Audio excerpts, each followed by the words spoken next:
Buenas tardes. Quiero agradecer a Jacob Rubel, del Museo del Holocausto, el Centro Rabínico, el Seminario Rabínico, por esta invitación, que acepté en un primer momento con gran placer y con gran honor. El tema que voy a desarrollar hoy se titula El cruce del Rubicón, los preparativos para la guerra, y se va a centrar en el Pacto de Múnich, la crisis de los Sudetes, que se ubica entre, en el año 38, el Pacto de Múnich, la conferencia de Múnich, que se desarrolla durante la segunda mitad del mes de septiembre de ese año 1938, se ubica entre el Anschluss, la anexión de Austria, y el gran pogromo de la Noche de los Cristales, ¿no? Por lo tanto, me parece interesante abordar este momento, que tiene que ver, por un lado, y es quizá el aspecto más conocido, con la política exterior nacional socialista. El Pacto de Múnich ha quedado asociado de una manera muy negativa con la política de concesiones que Inglaterra y Francia hicieron a Hitler durante la década del 30, la política de apaciguamiento, la appeasement,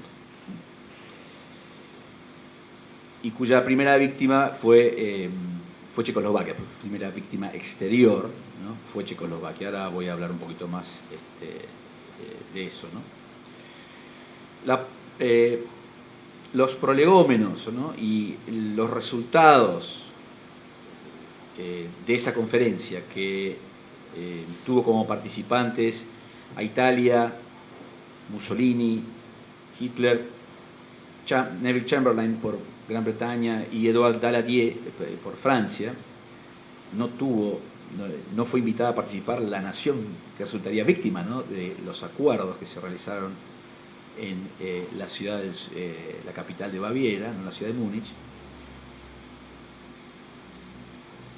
Tiene que ver con la historia de las relaciones internacionales, con la diplomacia nacional socialista y con las causas directas de la Segunda Guerra Mundial. A mí me gustaría aquí también complementar esto que es bien conocido, ¿no? El corte que se produce hacia 1937-1938 en la política nacional socialista. Es cuando el régimen, y es Hitler básicamente, digamos, el motor que impulsa esto, claramente encamina a Alemania hacia la solución militar de esta política revisionista de los tratados de paz, del Tratado de Versalles.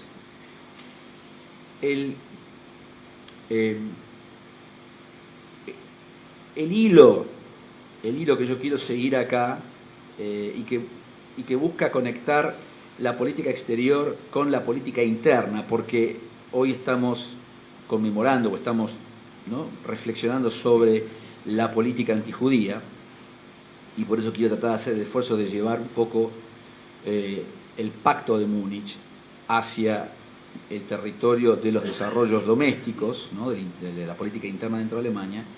El hilo conductor acá que querría dejar planteado, que me permite en todo caso vincularlo, ¿no?, el escenario internacional con el escenario doméstico, es el concepto de la radicalización incesante o la radicalización acumulativa que utiliza Ian Kershaw para caracterizar en particular la fase del régimen, la fase de la política del régimen desde mediados de los años 30 y durante, por supuesto, toda la guerra, ¿no? Es decir, una dinámica en la cual el proceso de toma de decisiones produce como resultado fenómenos cada vez más extremos desde el punto de vista de sus consecuencias para las víctimas del régimen, y al mismo tiempo consecuencias cada vez más amenazadoras para la paz mundial desde el punto de vista de las relaciones internacionales. Claramente en el 38 hay ahí una serie de fenómenos nuevos que muestran que la política exterior nacional socialista no se detiene ante la mera revisión de los tratados de paz, revisión en un sentido revisionista, como había practicado, de hecho, ya la élite política de Weimar, ¿no? Es decir, no es que no ha habido nada. En Weimar la élite política intenta revisar ese tratado por métodos, por mecanismos, por medios diplomáticos, ¿no? Acercándose a Francia, a Gran Bretaña, reconociendo las fronteras occidentales de Alemania, pero no las fronteras con Polonia, ni con las fronteras con Checoslovaquia. A partir del 37-38 hay ahí una serie de fenómenos que muestran que la concepción de la política exterior es otra, es decir, es una política exterior ya, y acá por eso me parece importante el Pacto de Múnich y el sentido del título, el cruce del Rubicón. Hay una decisión deliberada de producir un cambio territorial a través de la guerra. Es decir, la guerra se busca deliberadamente como mecanismo para alterar un orden internacional, un orden territorial, ¿no? Que era el que había surgido de Versalles, y el problema es que, como diría Hitler más adelante, me robaron la guerra, le birlaron la guerra entre las manos. Chamberlain le ofreció algo que Hitler tuvo que aceptar, y por eso la importancia del acuerdo es que a partir de ese momento Hitler se propone y da instrucciones, sobre todo a su ministro de Relaciones Exteriores, un fanático como es Ribbentrop, de nunca perder el control de las negociaciones y dejarlas en manos de otros, porque el peligro es que hagan ofertas que después me veo obligado a aceptar. Ofertas de salidas diplomáticas, ¿no? Salidas pacíficas. Bueno, déjenme entonces recapitular un poco, y me gustaría precisamente detenerme en este aspecto más que tiene que ver con la política interna del régimen nacionalsocialista, esta radicalización incesante, ¿no? A la cual me referí, en el cual, que se puede ver bien a partir del año 38, ¿no? El Pacto de Múnich, que cierra un periodo de crisis, de idas y venidas, que tenían como eje, ¿no?, la resolución del problema de los Sudetes. Sudete, como ustedes saben, una región limítrofe entre Alemania y Checoslovaquia, una región con una minoría alemana muy importante, unos 3 millones de alemanes, no necesariamente todos nazis, pero con un partido nazi muy activo en la región, un partido financiado desde Berlín, un partido que recibía órdenes directas de Hitler, un partido dirigido por un señor llamado Konrad Heinlein, y que tiene la misión de provocar desórdenes que sirvan de pretexto a Alemania para intervenir con el argumento de que es necesario proteger a la minoría germanoparlante en la región.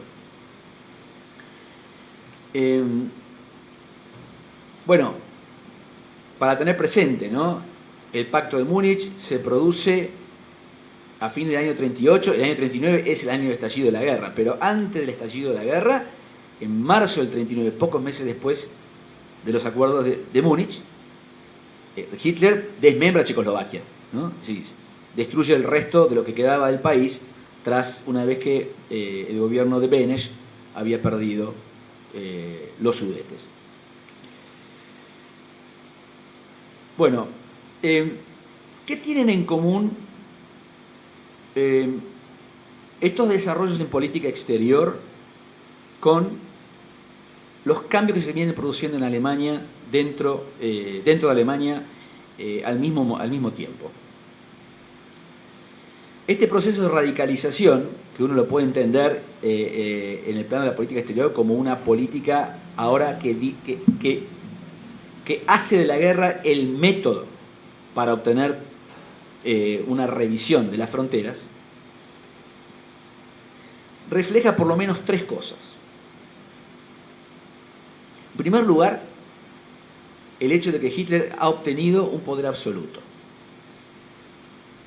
Segundo, después voy a analizar un poco uno por uno.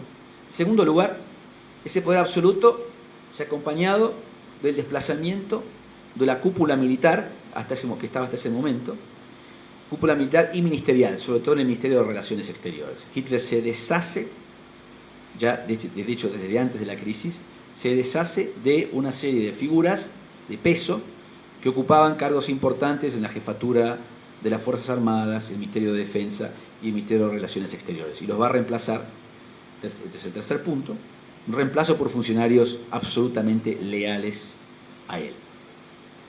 Es decir que, para entender también los desarrollos ulteriores, como es la Noche de los Cristales, hay que entender también el hecho de que Hitler y la cúpula nacionalsocialista prácticamente no tienen ningún tipo de freno, no hay ningún tipo de freno institucional hacia ese año. Este freno, esta resistencia, que es una resistencia que proviene desde dentro del régimen, o en todo caso dentro de las élites que apuntalaron a Hitler en 1933, el ejército, ¿no? Y los ministerios, la burocracia ministerial, ¿no? Esta resistencia se va a recomponer, es esta resistencia la que va a resurgir en el intento de atentado, en el atentado fallido del 20 de julio de 1944. Pero bueno, necesitaron 6 años para darse cuenta también y para anudar una red, que al final no va a funcionar, pero una red de complicidades con el fin de deshacerse de Hitler. ¿Cómo se ha producido esta consolidación de la autoridad de Hitler, ¿no? Esencialmente por 2 medios. Uno de ellos es la propaganda, el mito de Hitler, la construcción de un mito en torno o con su persona, algo que ya está presente desde el momento que Hitler acepta dirigir el partido cuando sale de la cárcel. La condición que él pone cuando sale de la cárcel en 1925, después del intento de golpe de Baviera, ¿no? del golpe de la cervecería, es la de ser la única voz, la única autoridad dentro del partido. Esto no va a ser tan así, va a tener que deshacerse de competidores, pero esta es la condición que él pone y es importante en la medida en que a partir de este momento el partido se concibe a sí mismo como un partido del Führer, ¿no? Y de ahí de la importancia de su figura para la construcción de un imaginario político, ¿no? Todo lo que es la estrategia comunicacional siempre centrada en él. Por un lado la propaganda, ¿no? Todos los esfuerzos simbólicos, culturales, comunicacionales para presentarlo como el, bueno, esto forma parte de un repertorio que no solamente, del cual no solamente forma Hitler, no parte, ¿no? El líder infalible, el líder salvador, ¿no? El líder que une lo que está desunido, ¿no? El líder la figura que saca a la nación de la postración. El segundo aspecto son sus éxitos diplomáticos en el plano externo, sobre todo, entre 1933 y 1937. El rearme, la reintroducción del servicio militar, pero sobre todo la recuperación de la soberanía en ciertos espacios, en ciertas regiones en las cuales Alemania la había perdido, en las cuales la soberanía alemana estaba suspendido, como la Renania, en la cual Alemania no podía tener la franja de territorio entre el Rin y la frontera francesa, ¿no? En la cual Alemania no podía tener tropas. El plebiscito en el Sarre, que da como mayoría la voluntad de los ciudadanos de esa región de ser alemanes y no franceses, o en todo caso no vivir en un estado separado. Y la anexión de Austria. La anexión de Austria, la anexión, la unión, pero es la anexión de hecho, un tema que había quedado, solución que había quedado prohibida por el Tratado de Versalles. El Tratado de Versalles prohíbe la unión de Alemania y Austria. Esto Hitler la lleva a cabo en abril del 38, ¿no? Estamos ya en ese año en donde la política exterior se vuelve más agresiva, pero todavía dentro de los confines del mundo alemán, digamos. Si hablamos de Austria, y efectivamente, aun cuando la anexión de Austria se lleva a cabo con métodos coercitivos, hasta donde sabemos la investigación histórica ha demostrado que la mayoría de los austríacos, lo cual no significa de todos, pero la mayoría de los austríacos que estaban a favor recibieron de buena manera, celebraron la unión con Alemania.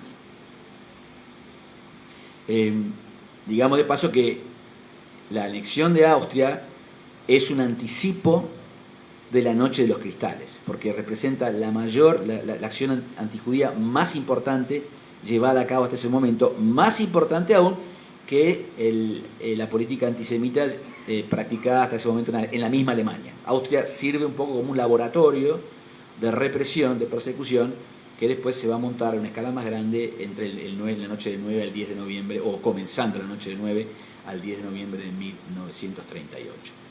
Bueno, y acá hay un antecedente importante, ya que nos acerca más al tema de Múnich, de la sesión del inicio del desmembramiento de Checoslovaquia, y que es la reunión que Hitler va a sostener con una serie de ministros el 5 de noviembre de 1937. Esa reunión en la historia se la conoce como el memorando Hossbach, El nombre proviene del ayudante de Hitler que tomó nota de esa reunión. No han quedado una transcripción directa de la reunión, sino que son notas tomadas durante la reunión, apuntes, y después volcadas en un memorándum que lo confecciona Hosbach, es un coronel, 10 días después. Es un memorándum que Hitler nunca ve, porque Hitler tenía la costumbre de como decía, no pierdo el tiempo en esas pavadas, ¿no? En esos detalles burocráticos. Entonces este memorándum quedó ahí, archivado. Algunos sostienen que los norteamericanos lo editaron para los juicios de Nuremberg, para usarlo como evidencia en los juicios de Nuremberg, pero hasta el día de hoy, en general, los temas, el contenido no se disputa, ¿no? Esa reunión del 5 de abril del 37 es importante porque también es un prolegómeno a lo que va a ocurrir al año siguiente, y es donde por primera vez Hitler plantea a su cúpula militar y ministerial los objetivos de preparar una guerra, de preparar a Alemania para una guerra en el corto plazo, ¿no? Ahí son 3 los temas que él plantea y que él, según lo que nos lleva a través de este memorando, él dice en algún momento: si muero, quiero que esto que digo quede como mi testamento político, en esa reunión del 5 de noviembre del 37. Ahí hay 3 temas.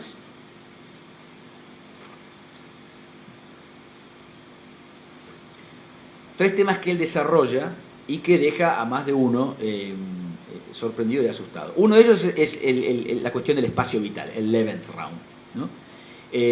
Alemania, la economía alemana está en una situación crítica justamente por los desequilibrios que había producido el programa de rearme. Había ya malestar en la población, el consumo había caído.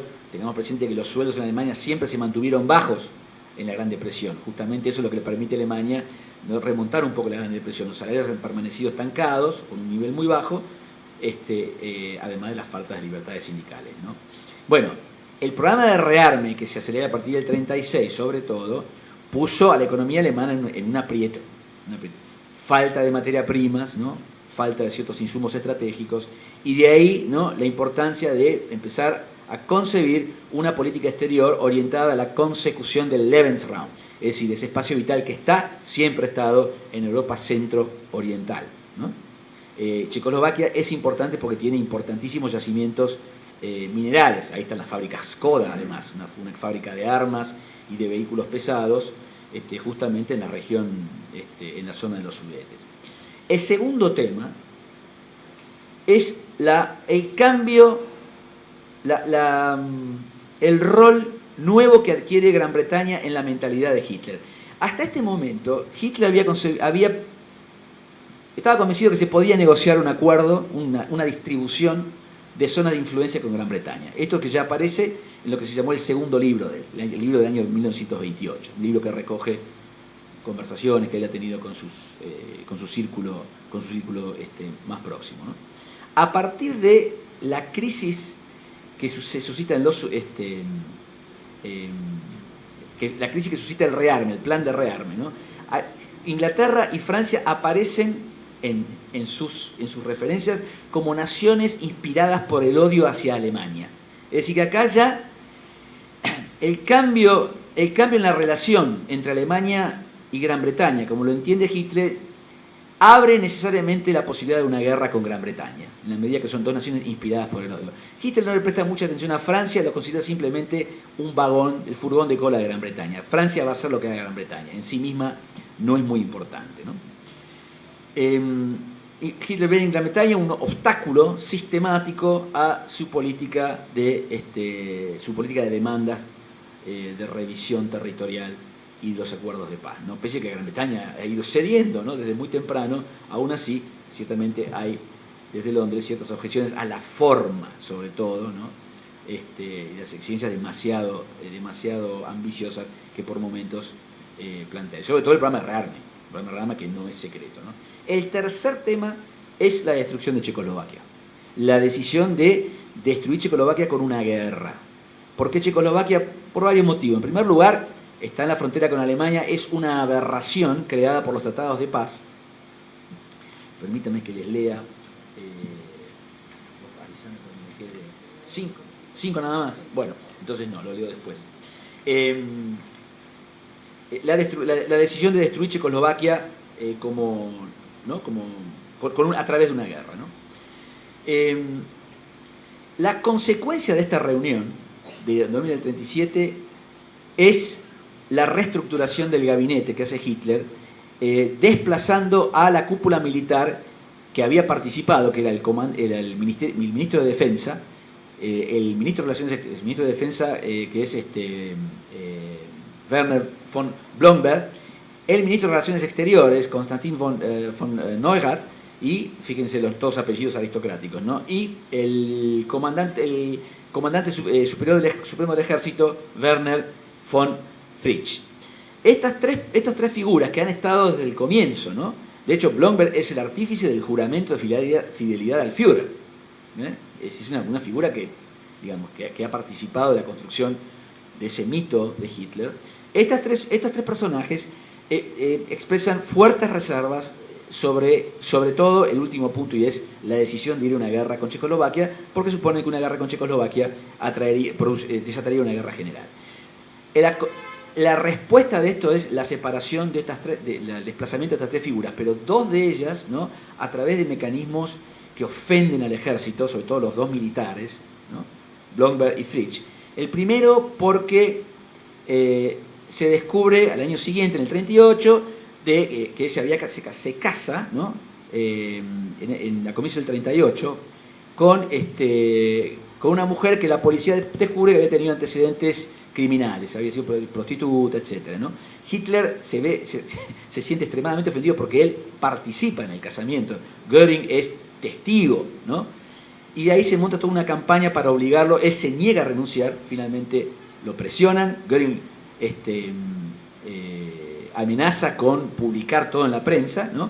Y finalmente lo hacen renunciar. Con Fritsch, otra figura importante de la cúpula militar, pasa algo similar. Le hace una campaña por homosexual. Confunden su apellido con otra persona, con otro alemán también de apellido Fritsch, un capitán, creo que de artillería, que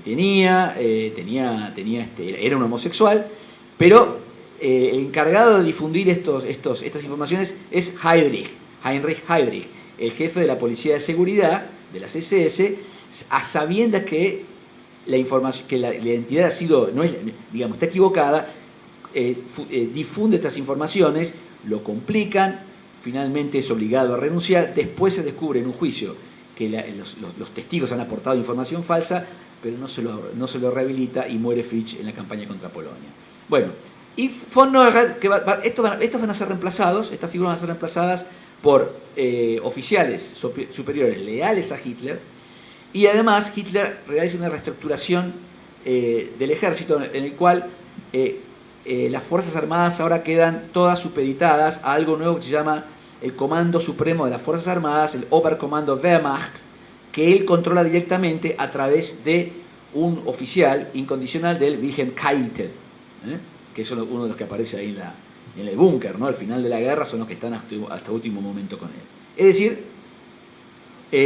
la eliminación de toda disidencia. Lo importante de este fenómeno, de este cambio que se produce en la cúpula militar ministerial, es que prácticamente la oposición a los proyectos belicistas de Hitler queda desarticulada, ¿no? Había mucho malestar, mucho temor, ¿no?, de que la política hacia Checoslovaquia desatase una guerra, particularmente con Inglaterra, y este malestar se puede apreciar no solo dentro de la cúpula militar, sino inclusive dentro del mismo partido. Göring no quiere saber nada de una guerra con Inglaterra.